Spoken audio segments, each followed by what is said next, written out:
But Mikel Arteta wants the fans to play their part today. They are doing that outside the stadium already. Dan Potts, a Gunners fan, joins us now. Dan, how are the nerves, especially now you've seen the news about Saka not being in the squad?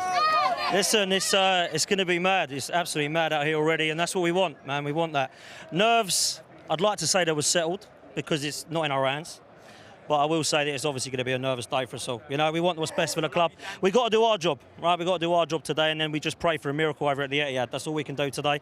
I haven't known much about the squad today. I know there's rumours that Bukayo Saka may be missing, which I'm sure we'll touch on. He is. Big blow. One of our best players, but I've got faith in Gabby Martinelli, you know, coming in. So let's hope he has a good game today. All we can do is our job. You know, there's no point of worrying about what's happening over there.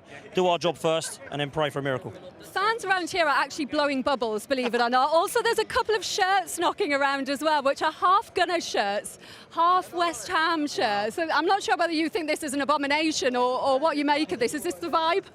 Listen, I'm more important about what happens with us today. I will say that. But what I will say is the half and half shirts. I've never been a fan of half and half scarves. I'm definitely not a fan of half and half shirts, let me tell you that. I will say come on you irons and up the hammers for one day and one day only, but that will be where it stops after that. So you look at your team, you go into this game today. Are you one of those fans who wants to get the information onto the pitch? Because I've been in that situation where you've got fans that are trying to get hold of the players' attention. Are you going to be in that way inclined? Well, listen, I don't want to get it to a stage where everyone's too distracted. We've got to be, honestly, Rio, we've got to do our job. You can't look at it too much about what's going on. It's going to be very, very difficult not to have one eye on what's happening at the Etihad, right? But at the end of the day, we've got to do our job. What we don't want to do is concentrate too much on the Etihad and then ruin what's happening today. We've got to do our job because we've still got to win. It's out of our hands. Are you one of those that thinks no matter what happens today, the points that you've got, the records that you've broken, the jump in terms of fortunes and performance and consistency you've had, you're going to be saying, no matter what happens here, I'm still behind it. I'm still happy with Arteta. I'm still happy with the regime. Well, listen, I grew up in the George Graham era and the Arsene Wenger era, and winning was only acceptable. And it doesn't look like, if things don't go our way today, that could be the case. Now, what does that mean in terms of Mikel Arteta? What does that mean in terms of his Arsenal side? This Arsenal side are young, this Arsenal side are growing, this Arsenal side are developing. And I think that he has taken it to the last day of the season. 2 years in a title race, fair play.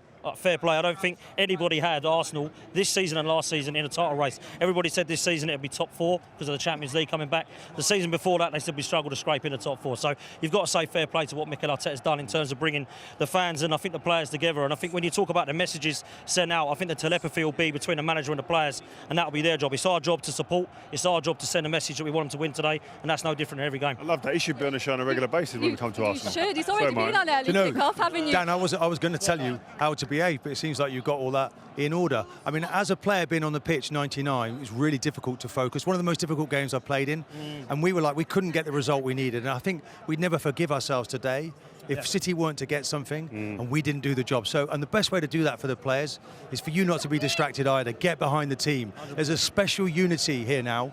Do you feel that? Do you feel now, this is, since we've been in the Emirates, is this the feeling that you thought you were going to experience when we first came here? Sorry, Dan, I just put my arm down there because I knew Martin was going to do a little speech for you. You do it. No, absolutely. Listen, this is the best atmosphere we've had since Highbury, in my opinion.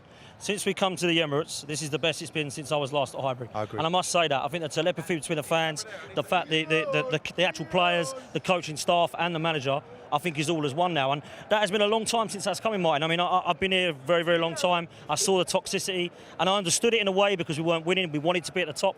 I look at the people behind me now in the celebration corner and they're the sort of players that I look at and I want to make some of these players like them. And I think the only way we're going to do that is by winning trophies, and that's what we've got to do. How's Martin not on there? How are you not on there, Martin? I think it's about celebrating goals, Rio. You didn't celebrate? Well, not really. But I didn't score many goals. You've got to score first, didn't you? Okay. Dan, we wish you the very best of luck today. Thank you very much. You speak so well. Enjoyed the game today. Thank you very much. And to all the fans here as well. Well, one person who is also here at the Emirates and not in Manchester today is Premier League Chief Executive Richard Masters, and he's been speaking to Jules.